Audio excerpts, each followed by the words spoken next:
নমস্কার বন্ধুরা, আজকে তোমাদের সঙ্গে একটা নতুন রেসিপি নিয়ে এসেছি, আলু চচ্চড়ি। আর রেসিপিটা খুবই ছোট, তোমরা অবশ্যই প্রথম থেকে শেষ পর্যন্ত দেখবে, নাহলে আমার পেস্টটারও ক্ষতি হবে, তোমরা যারা দেখছো তোমাদের পেস্টটাও ক্ষতি হবে। তো চলো আজকে সহজভাবে তোমাদের আলু চচ্চড়ি বানিয়ে দেখাবো।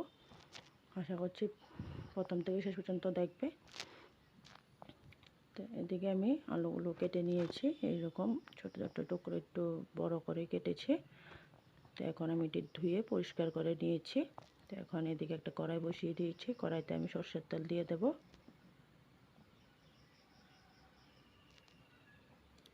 সরষের তেলটা দিয়ে একটু গরম করে নেব। গরম হয়ে গেছে, এখন দিয়ে দিচ্ছি পাঁচফোড়ন।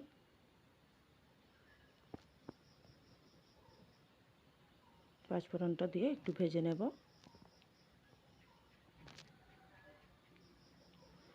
এটা ভাজা হয়ে গেছে, একটা শুকনো লঙ্কা দিয়ে দিলাম। এগুলো ভেজে নেওয়া পর্যন্ত অপেক্ষা করব।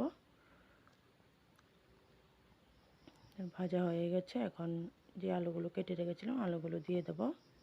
তো আলুগুলো সবগুলো আমি দিয়ে দিয়েছি, এখন একটু নাড়াচাড়া করে নেব।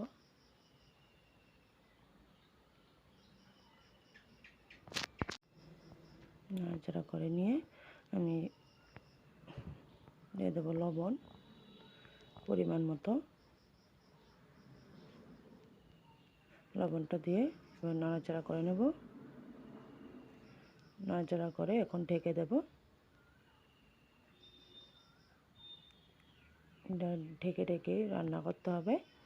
যখন ঢাকনাটা তুলে আবার নেড়ে দিচ্ছি।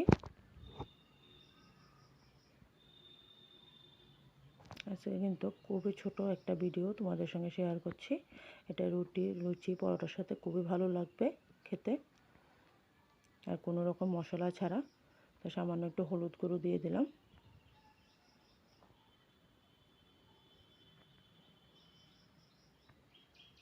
হলুদ গুঁড়োটা দিয়ে ভালোভাবে মিশিয়ে নিয়েছি।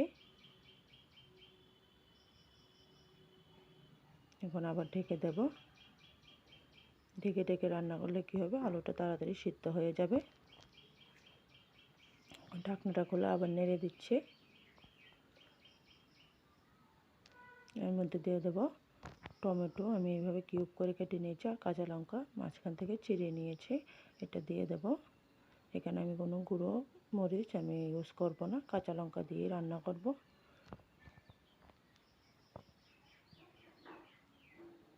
এখন নাড়াচাড়া করে নিয়েছি।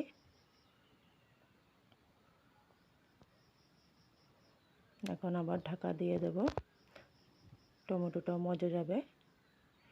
তো দেখো টমেটোটা কিন্তু সিদ্ধ হয়ে গেছে, কালারটাও দেখো একটু চেঞ্জ হয়ে এসেছে। এখন নাড়াচাড়া করে দিচ্ছি।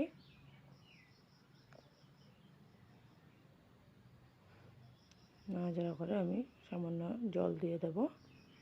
বেশি জল দেবো না, কারণ এটা একটু শুকনো শুকনো হবে, বেশি ঝোল ঝোল হবে না, যেহেতু রুটি, লুচি, পরোটার সাথে খাওয়া হবে।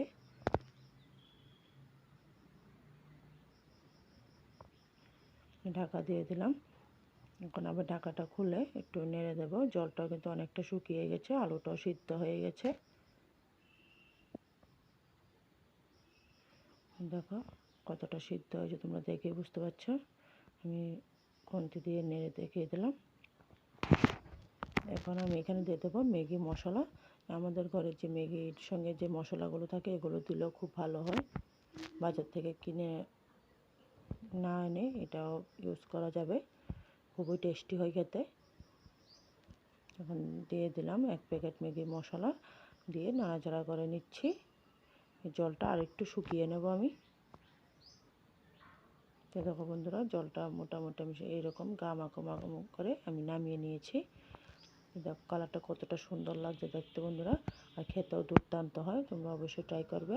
আর আমার ভিডিও যদি তোমার ভালো লেগে থাকে অবশ্যই একটা লাইক, কমেন্ট, শেয়ার করে দেবে, বন্ধুদের সাথে শেয়ার করবে। আজকের ভিডিওটা আমি এখানেই শেষ করব। তোমরা ভালো থেকো, সুস্থ থেকো, টাটা।